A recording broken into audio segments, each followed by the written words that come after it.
He is back, and by he, I mean me. I'm back with another ReZero web novel review, and of course, our main character, Natsuki Subaru, is back as well, the return of the king, such a climactic moment that had a very controversial follow-up, which I will be addressing in today's review. Today is very special because it is a quadruple review, never seen before, never done before. Obviously, I'm sort of lying because I used to do volume reviews, but it has never been done before ever since I started doing chapter reviews. So it is something new. I will tell you right away, I think that some of you are bloodthirsty, you want the drama, the controversy, but I enjoy this.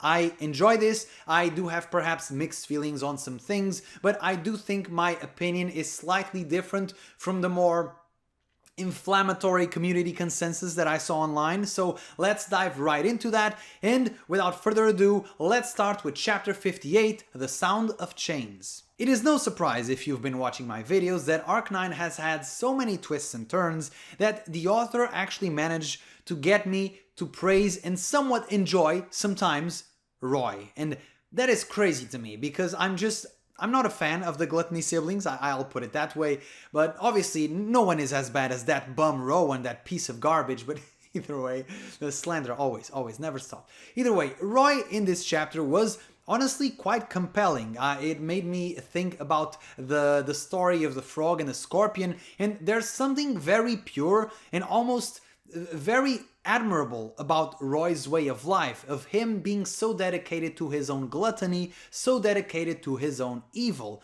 He knew that by going for Petra, the curse mark would just burn him to cinders, and yet he did it anyway, because that is who he is. He is hungry, and he wants the most tasty meal possible, and this time that was Petra. In the description of Roy having his meal, you can see that the man is euphoric. This is a new experience for him, something that was almost satiating his eternal hunger. I don't think this is meant to empathize with him in any way. I don't feel sorry for Roy. I don't think that was the author's intention, but really it goes to show just how much this meant for him and just how crazy he is in his own archbishop way, that he is willing to give up his life as long as it means living the way that he wants. So he was never tamed, he was never actually controlled by Al, he was just going along with the plan, as we saw many times, for example, when he did the switcheroo and actually colluded with Felt. So Roy ended up being quite a surprise. He was quite an interesting character, which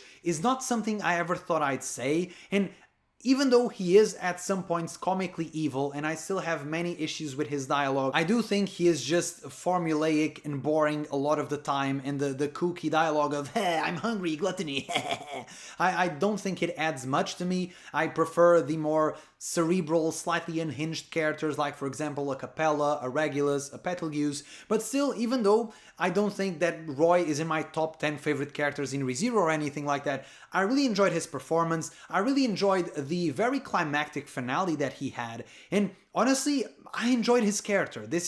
I can't believe I'm saying this, but I enjoyed Roy. I love that we got Petra's reaction to Natsuki Regal because Al was just screaming it at the top of his lungs, so I did want to see some character's reaction to that. I'm kind of sad that we only really got Petra, but still I'm happy that Petra, once again, she's very focused, she is a total G right until the end, always eyes on the ball, never lost track of the mission, and even though this obviously got her very curious, especially because she's fighting beside Schizo Subaru, who's also wondering, wait, what? You're Natsuki as well? But even then, she stayed focused on the mission, and I really enjoy that. One of the things I noticed from the discussion online was that because the ending of the chapter was just so surprising, I do think that the conversation was sort of lost as to what happened throughout the chapter, and I do think Petra was very heroic right until the very end.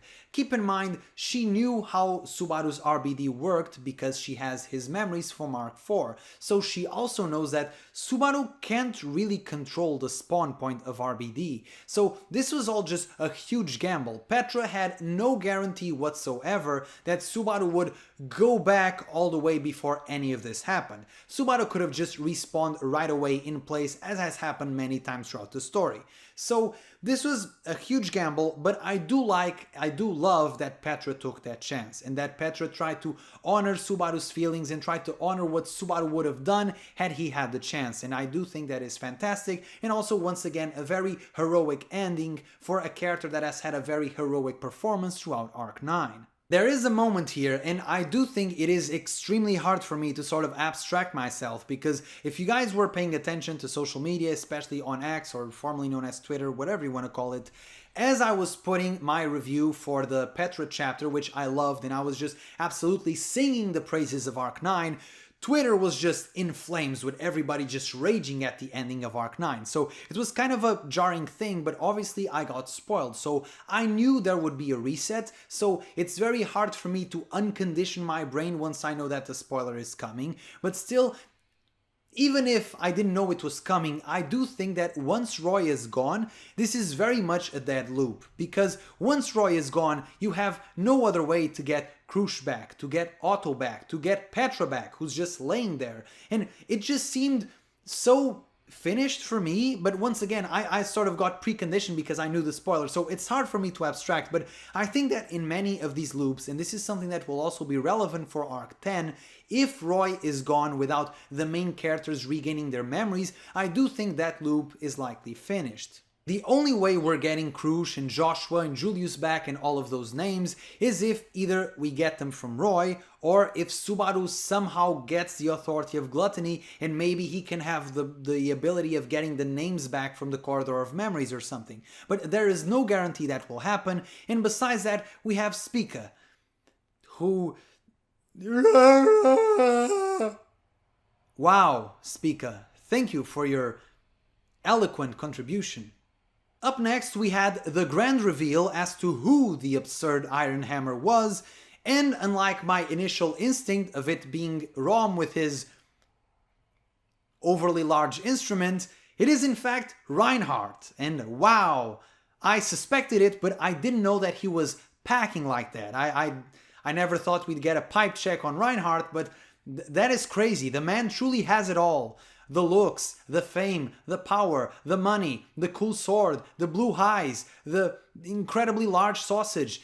The only thing he's missing is a loving family. Could you imagine if this is someone's first video they watch from me? They'll be like, why is this guy so unhinged? What is wrong with him? Either way, enjoy the ride. Back to the chapter review. I do think that the Blessing of the Phoenix is completely overloaded. It's totally busted, and just why? Because one of the many things about Reinhard is that he has all of these blessings, so you didn't need to put all of the sauce in the same one. It just doesn't make a lot of sense to me, but sure. The relocating aspect of the Blessing of the Phoenix does make a lot of sense to me because let's say that you fell in water, for example. If the Blessing of the Phoenix was not able to relocate you, you would be sort of just spawn trapped and fall again, and so the blessing would be useless in that case. So it does make sense to me that you can sort of maneuver yourself and sort of choose your spawn point, but to be able to go to the other side of the continent, that just seems so extra. It's so silly. I don't understand why. I think that Reinhard could have had the Blessing of Teleportation or something more in character, let's say the Blessing of the Bodyguard, where he could teleport to a person of his choosing. Let's say he chose Felt. I think that would have been fitting. But to be able to just do everything with the Blessing of the Phoenix, especially when it fully heals you and doesn't give you any debuffs for reviving essentially, it's just... okay, man, I wish that we had another character with the Blessing of the Phoenix because it would be fun to see that interaction, but either way, maybe that's something in the future, maybe it's not. Either way, I just wish that Reinhard made a more versatile use of all of his blessings instead of doing everything with the same one. Video game nitpicks aside, I do think that Reinhard's performance is once again astounding. He arrives at the scene, starts aura farming, is immediately the center of attention, fists Roy, goes, saves people, slashes Al, saves the day, always looks cool throughout, never loses his composure, is always cool, calm, collected, hitting people with the catchphrase, and it's so cool. And we see almost like a different side from Reinhard in this chapter, because we see him almost, it's not really pleading with Al, but almost like reprimanding him, like, hey, you've done enough, it's done now, almost like giving him a stern warning. And it was a very sort of stern side from Reinhard that I really enjoyed seeing. In terms of nitpicks, I swear it's the last one relating to Reinhard, but I do think that Reinhard is a character that is very hard to write because he is so stupidly powerful and he can do so many things that you sort of have to write around him, and sort of his power is a little bit inconsistent at times. For example, here at the end of the chapter, Subaru was revived, presumably right next to him, because Reinhard used Reid to slash the Pokeball in which Subaru was in, so I presume that once again they are relatively close to each other, and yet Ram of course hits him with the Morning Star. If we try to visualize this in our minds, wouldn't Reinhard just see the Morning Star coming and just stop it? Because once again, it's Reinhard, he has ultra reflexes, ultra speed, ultra everything, so it's a bit inconsistent, his character, what he can and cannot do, but still it's just a minor nitpick, I don't really care, and maybe once we see this in the anime in 20 years or so, once we see this in the anime, maybe visually speaking it will make a lot more sense. Maybe Reinhardt was looking at Al, he was distracted with something, doesn't matter, either way, this was pretty cool. And another thing I do want to note that I do think is a progression for his character is that Reinhardt had this absolute trust that he could slash Al and that Ferris, the blue, would heal him. And I think that ever since Arc 5, we can see that Reinhardt has evolved. He was always very much an individualist, someone who resolved problems by himself. And we can even see this in one of the bad endings in Arc 5, where he couldn't manage to save anyone from Shiryu's, and that affected him so much emotionally. And ever since Arc 5, you can see that he is starting to trust people more and sort of rely on people more. Here we see that he really trusted in Ferris to be able to out-heal him, the Sword Saint, and that to me is a progression of his character. You can see how much the bonds have deepened between him and the other characters, and that he's starting to realize that even if he is the strongest, he still can't solve everything by himself, which I think he very much had that attitude before, and Subaru, the existence of Subaru just sort of softened him up to the idea of collaborating more with others. And to be clear, I don't think this is a sort of major character flaw, because I think most characters, given Reinhardt's ability and just incredible blessings, I think most characters would be even worse than Reinhardt. If anything, Reinhardt is very much humble and very amicable for his status. If we compare him, for example, with Gojo Satoru from Jujutsu Kaisen, we see that Gojo, who also embodies the archetype of the strongest, he is much more arrogant, much more less cooperative. It's just Reinhardt is very much humble for who he is, but even then I do think he has a lot of trust issues due to his family and whatnot, and always being so much stronger than everybody else. And I do think that ever since Arc 5, where he had to collaborate with Subaru and Emilia, where he could not beat Regulus by himself, I do think his character is evolving in a very positive direction. And then, bada bing, bada boom, realest guy in the room, he is back. The return of Natsuki Subaru, the moment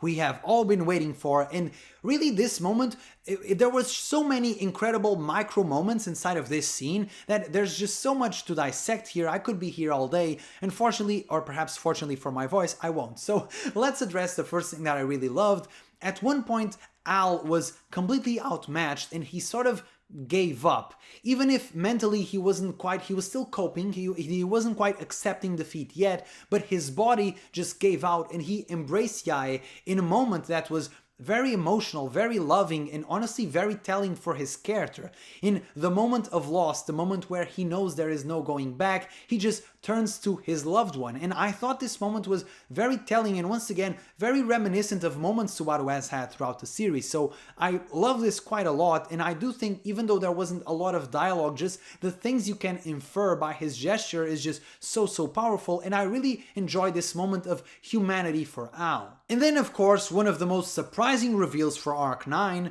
and that is saying a lot because Arc 9 is very dense with just lore drops, but Reinhard drew Reid to save Subaru, because it is Subaru, he can actually draw the stupid sword that barely does anything throughout the series. And that was insane to me. It was such a big lore drop, and it is one of the things of, I knew Subaru was getting out of the Pokeball, I just didn't know how. Thankfully I didn't spoil that, so that was super surprising, and honestly it got me so hyped that I went back into Arc 1. And you have no idea of the happiness that brings me to bring out a volume of ReZero once again. It's been quite a while ever since I've done a volume review, and obviously I'm not going to do a volume review, I just want to go for some quotes. Reinhard put his hand on the hilt of his sword and motioned to Subaru behind him with his chin. Subaru was able to exit the alley with absolutely zero damage, all the while not noticing just how much the young man with the blue eyes was sizing him up as he watched him leave. This really was extremely subtle foreshadowing. It really wasn't suspicious at all. It could have been just Reinhard reacting to someone who's very much a stranger and is clearly not from here. Subaru is very suspicious, even if it's just by his outfit, so this really didn't raise a lot of suspicion at the time, but now it becomes more obvious. Reinhard perhaps detected that he could draw Reid against Subaru and he was just puzzled and started wondering why. And then we have, of course, one of the final lines of the chapter in which Al seemed to almost call Subaru old man, which is a very common insult and it's something that is very suspicious. Is Subaru Al's daddy after all? And so I don't know if the author is trying to confuse us, give us some red herrings to distract us or whatever, but I do think every clue points towards the fact that Subaru is likely Al's father. And that is very interesting because I do think there is some sort of familial relationship between these two. Especially we also had some hints in chapter 59, but also there is a familial relationship between these two and Satella, because at one point Al comments that if he leaves Subaru alone, he will give the birth to the witch. And it isn't quite clear if he somehow will, let's say, make love to Emilia and that will turn her into the witch, or if the witch is also Al's sister, Subaru's daughter, which would be strange because the relationship between Satel and Subaru that we've had up until this point seems to be a loving relationship but romantic in nature, but maybe we're just misinterpreting it, maybe the author is just freaky, who knows. But either way, I do think that somehow or some way Subaru will make love in the future, and I don't mean some kisses, I truly mean getting in there and being diligent, okay?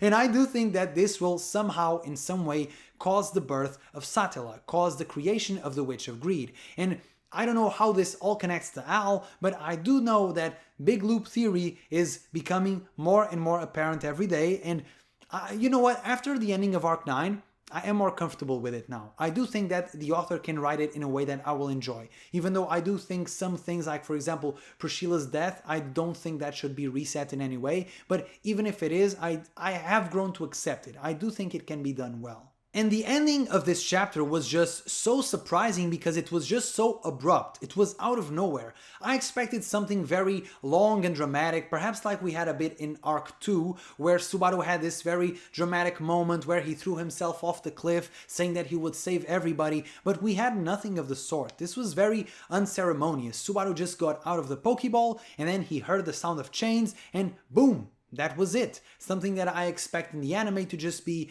animated with that one witch sound, you know, the one I'm talking about, where it's just, oh, it's just that one sound and then boom, Subaru is back, Subaru has reset. And this was all very, very sudden, and I think that was part of the appeal. I think it's incredibly ballsy for the author to end such a long and dramatic arc in such a fashion. Once again, Tappei is such a funny man, and some of you may not understand his humor, but he is incredibly funny. He knows what he's doing. And I do want to highlight the difference between Rem and Emilia as characters. And no, stop right there. Do not type. You cannot type. You cannot go to the comments right now. No. Let's try to have a conversation like adults, okay? Let's try to not have a waifu war, okay? Let's just digest this slowly like mature adults, okay? Let's just dialogue. And I do want to say that it is ever more apparent how different Rem's love is from Emilia's. And Rem's love, ever since the beginning, and you could see hints of this in Arc 2 and Arc 3, that Rem's love is a lot more idealistic. And I'm not going to say which one is better because I don't think that's something you say either. I just think different people love in different ways. Your experiences, your personality also formulate how you can love another person. And Rem's love is a lot more idealistic in the sense that she loves the concept of the hero Subaru, and that she perhaps sometimes takes her love for the hero to be stronger than the love for Subaru himself as a person. And here in this case, even though it's something very painful for her to do, something that almost had to be abrupt, it almost had to be sudden, because I don't think Emilia as a character could bear if it was something long and drawn out. It had to be something just close your eyes and go, you know, just like jumping into the pool. And for Rem to sacrifice everything, including her memories, because she has no guarantee that Subaru will be able to get her memories back.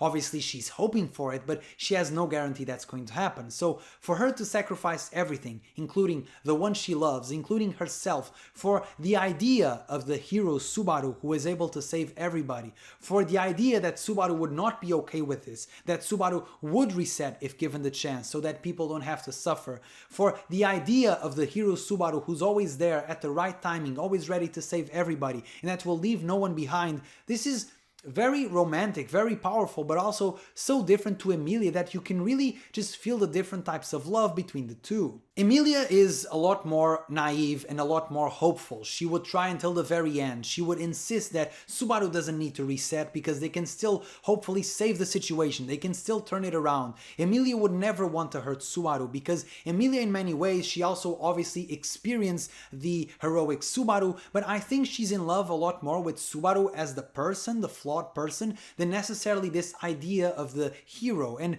I do think it's such a dramatic difference between the two, and I do think it raises a very interesting precedent in the arcs moving forward, where if allies of Subaru discover that he has RBD, some of them will be very inclined to take advantage of that, perhaps even if Subaru doesn't want it. I do think in this case that he wanted it, it's what he would have wanted, especially because Petra had access to Schizo Subaru, who likely also inclined her to take that decision. So I do think this is what Subaru would have wanted. It's consistent with his values, consistent with what we saw, for example, in Wallachia, where he would sacrifice himself to save others. So I think that's all fine and dandy, but I do think we may approach a point in the story where the Emilia camp and certain characters perhaps discover the truth and are torn on how to use it, and are torn on how to use Subaru. And perhaps we have Emilia who will want to protect Subaru at any cost, and we have people like Rem who will want Subaru to do what they think is right. And I do think this is such a fascinating premise, and I do think that the next few arcs, this arc was already so good in my opinion,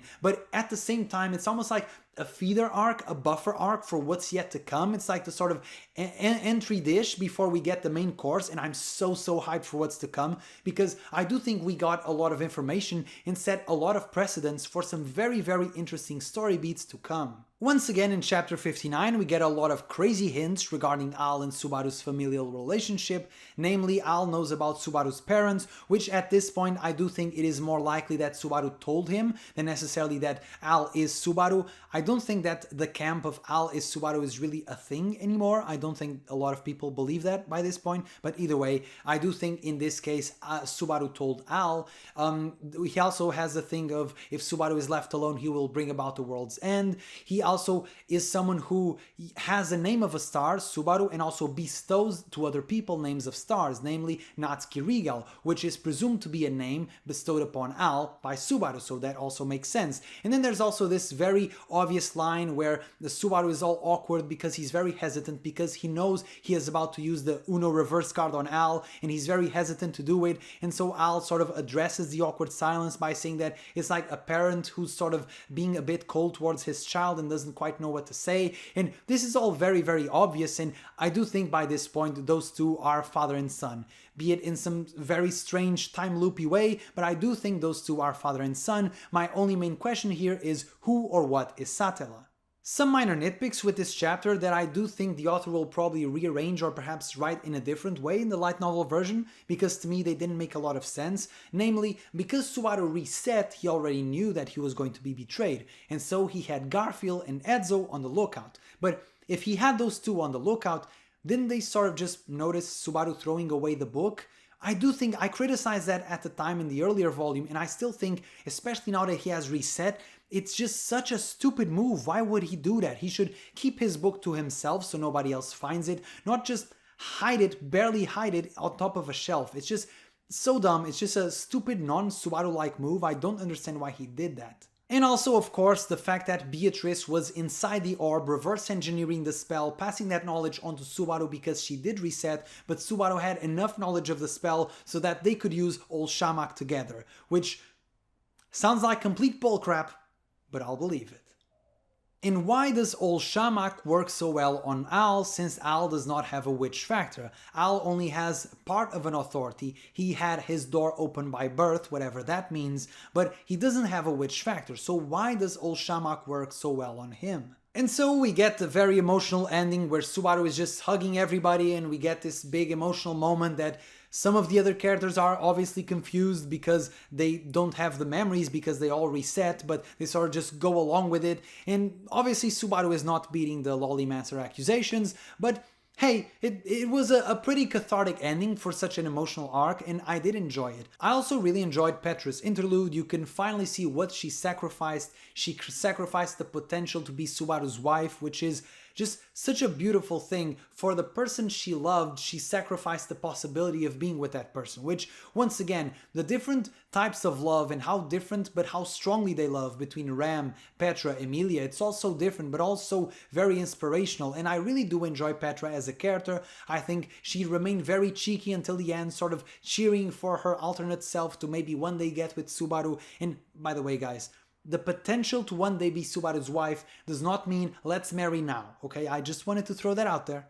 I saw some people were a bit confused. I just wanted to throw that out there just so you can think about it. Either way, I don't think it matters. I do think that there is a bit of delusion from Petra's side. Even if she is quite a precocious young lady, she's still very much a kid and she has these sort of wacky ideas. And you can see that until the end of the arc, at one point I do think that her thoughts really started intermingling with arc for Subaru. So I don't think that all of her actions are necessarily things that Petra would have arrived naturally by herself, like it was her first instinct. I do think that a lot of things, namely resetting Subaru, was something that was influenced by Subaru himself. So there's that. I love how insistent and persistent Priscilla is in the story. Even from beyond the grave, she's outsmarting people and pissing people off. I love that for her so much. I'm not entirely sure what to make of the Schultz situation, of him just inheriting the Bariel estate. I do think that putting Ryuzu in charge was just a bit strange. That was a choice that,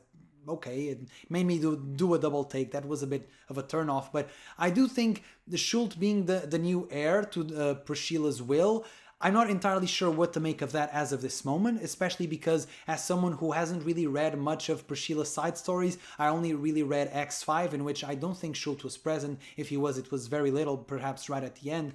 But I don't really know much about Schultz. Even after Wallachia, I still don't particularly care for him, so I'm not super invested in this, but sure, sounds great. Better than Ryuzu. Heinkel being tied and put in a cabin is just typical Heinkel fashion. I do think Heinkel is my favorite bum. Out of all the bums, I do think Heinkel is the most endearing in the way that he is so ineffective, but at the same time loves his family so much, even though he's so useless. And I do enjoy Heinkel a lot. He's that sort of weird uncle that you have at the family gatherings that really doesn't do much and is sort of lost in life. He's not really a good member of society, and if you try to talk to him after 1 hour, he's already drunk and he doesn't really produce words anymore. He just grunts like, "Hey uncle," and but he's a good guy. He's a funny guy. He has his moments, and I do enjoy Heinkel. There's a part of me that sort of was turned off by Heinkel at the beginning, but he's slowly growing on me, even though he's still a bum. And obviously, he's still less of a bum than that piece of crap Rowan, who nobody likes, and I hope is never once again mentioned in the story.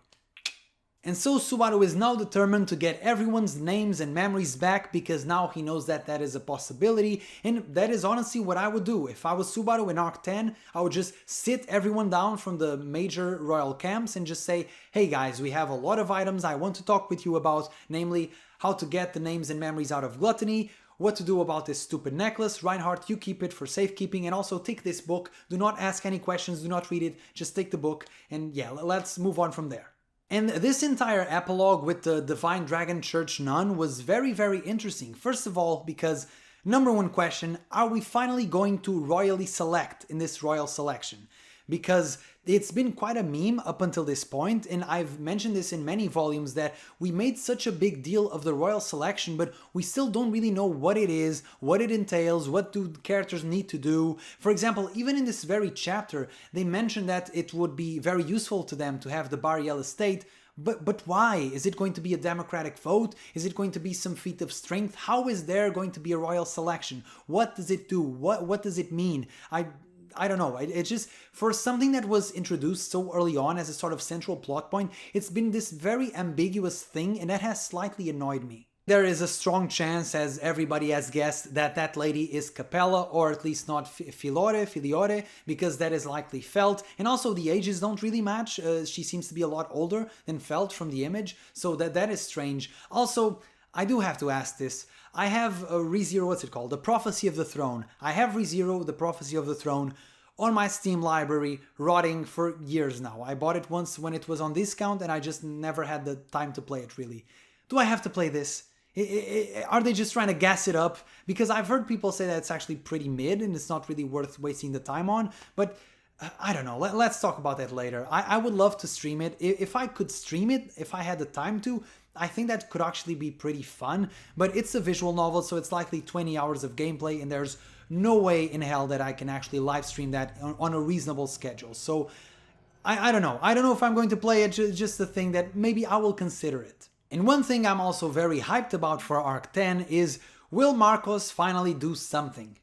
Because he's done nothing. It's literally the meme of Potential Man. He has done nothing. 0 appearances, 0 moments of relevance. He's just there, existing and staring at people. And I hope he finally does something, because he's supposed to be this cool character, but we've just seen nothing yet. And so now is the moment of truth, the final verdict. How good was Arc 9? And I do think that is a very valid question. Coming in, once again, I already knew some spoilers, but I think after a certain point, a reset was inevitable. And I do know that was what pissed off a lot of people. I do think that you had a lot of people, we saw what Aggressor Mode did to Yae, and you had a lot of characters who were just mentally, probably permanently damaged, some perhaps even lobotomized by that whole experience. It mostly affected the Feld camp, but also some characters in the Emilia camp. I also want to say, once Roy was gone, I think that kind of locked it in, because you would lose Otto forever, Petra forever, you would never get Joshua back, Julius back. It's hard for me to say. I do think that at some point, also Petra sacrificed so much. And I do think that Subaru would just be miserable if that reality had continued, because he would just feel useless. He would feel like he let everyone down, that he let this happen. And I do think that at one point, maybe it was frustrating that it invalidated so many volumes, but I do think that a reset was perhaps even predictable. And I'm perhaps being a bit abrasive when I say this, but I do think it wasn't entirely out of nowhere. I do think it was something that was very much on the cards, particularly during the last volume. I think the ending of this arc was genius in many ways, because it sort of decoupled the audience from the characters in ReZero. You, the reader, are not a character in the world of ReZero, so even though all of the characters reset, you did not. The author did not and cannot take away your reading experience. What you read is what you read, and that can never be taken away from you. So I think a lot of people somehow felt betrayed at all of these good moments, these good memories, and I saw it all, I also experienced it all, of getting Rem's memories back, the great battles, the tension, the moments with Al, the catchphrases, all of the great dramatic parallels between Rem and Yae, and all of these great moments, the Petra chapter, everything was just so good, and much like a certain relationship perhaps that you had that came to a point where it just ended, it doesn't mean that the relationship was useless, that those experiences weren't had, that those experiences weren't precious. And I do think that even though it did come to an end, I do think that the journey to get here was incredibly enriching, and I just loved it so much. And I could never take that away from myself just because the ending wasn't quite what I expected. Also, and I really want to emphasize this point of sort of the meta writing of Arc 9, which I love so much. Up until this point, the reader has pretty much had the same point of view as Subaru. Obviously with some exceptions. For example, in Arc 4, we followed Emilia through the trials, and so we got a bit of her experience, of her point of view, and we know some things that Subaru does not. But largely, for the most part, what Subaru knows is what we know. We have his point of view. And with the ending of Arc 9, there was this sort of decoupling of us, the reader. We sort of become a sort of pseudo-character in the story, and then a sort of pseudo-observer, that is perhaps a more appropriate name to give it, especially in the context of ReZero. We became a sort of different observer with a totally different perspective from many of the other characters, including Subaru himself, for the first time in the story. And this comes into play right away on the epilogue, where this mysterious character introduces herself as Filiore, but we know you're not Filiore because Filiore is felt. And so now we start questioning everything, and we get to this fascinating point in the story where the author can play with this so much and play with us, because we know a lot of information that the other characters don't, and there is no one single character who knows as much as we do, especially about many of the other characters and many of their hidden secrets. So I do enjoy this, and I will say I just can't, in my mind, abstract and just remove away just because the ending wasn't what I expected. And by the way, I don't think the ending was bad. Keep in mind, obviously I had a lot more time to reflect and think about it. I didn't give my knee-jerk reaction right on the day, but having time to think about it, I do think this will sound very brave, very bold, but it is honestly what I think after sort of reflecting on it a bit. Arc 9 is my favorite arc in ReZero, for the very simple reason that it is the one I enjoyed reading the most. And I know that this sounds, well, duh, but really think about it, because there were moments in Arc 6, Arc 4, there were moments in all of the arcs that I loved a lot, but consistently throughout, I was the most engaged, the most loving with the battles, the pacing, the parallels, the emotional drama. This was the arc that to me was the most consistent throughout. And even though the ending was not perhaps as climactic as I would have wanted it to be, I do think that it was overall my favorite arc. It was the one I enjoyed reading the most. Having said all that, I'm also going to give you what is, in my opinion, not bold at all. It's just a very predictable thing, which is by the end of ReZero, Arc 9 will not be my favorite arc, because I think one of the many things that Arc 9 has going for it is it follows the set structure, the set storylines that Tappei has wanted to write ever since the very beginning, something he has planned and developed and matured for a long time. And we could see, even though I also really love parts of Wallachia, it's very obvious the difference between the two. You can see that Tappei as an author was just sort of winging it throughout Wallachia, and you can also see how the arc was so much bigger. Wallachia was just huge because he was just sort of spinning his wheels at one point, but here you can really see that he had a plan in mind, but at the same time he has much more writing experience and much more writing skill that he has developed from writing over 50 something volumes. He has grown so much as an author, and even the fight scenes in Arc 9 are so much better than what you, for example, had in Arc 3, and in Arc 3 you also had some great fight scenes, but his experience combined with his planning, I do think makes it so that Arc 9 is so good, so enjoyable to read throughout, and I am super hopeful and super hyped for the arcs yet to come, because I do think that if you join this level of consistency, this level of writing with a more cathartic, more climactic ending, I do think you will have something that will just blow away the rest of ReZero. So I am very, very hopeful towards the future. I do not share the negative sentiment that I saw online towards Arc 9. I enjoy it a lot. Honestly, it's my favorite arc, even if the ending isn't perhaps what I wanted. But even then, I do think that is sort of an unfair criticism, because pretty much all of the arcs have had a sort of cliffhanger ending. Even the ending of Arc 6, it just sort of left you with your pants and the thing in your hands. The thing. So I don't know. I think a lot of the criticisms were a bit of knee-jerk reactions. People were super emotional on the day that the chapters came out.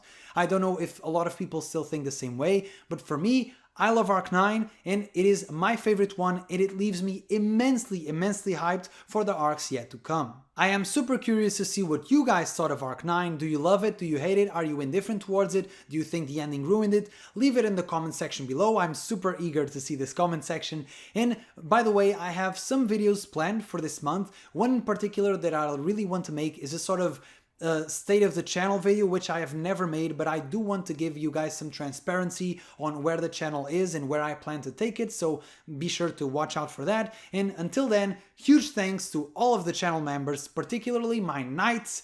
Shout out to the new member, No Sixpack, or perhaps New Sixpack. And new means naked in Portuguese, the more you know. So maybe he is naked and packing a lot of things. So shout out to No Sixpack, Sia Astrea, the SPGFJ, and Asimx. Thank you so much guys for the support, and until then, be sure to leave a like, subscribe, and ciao!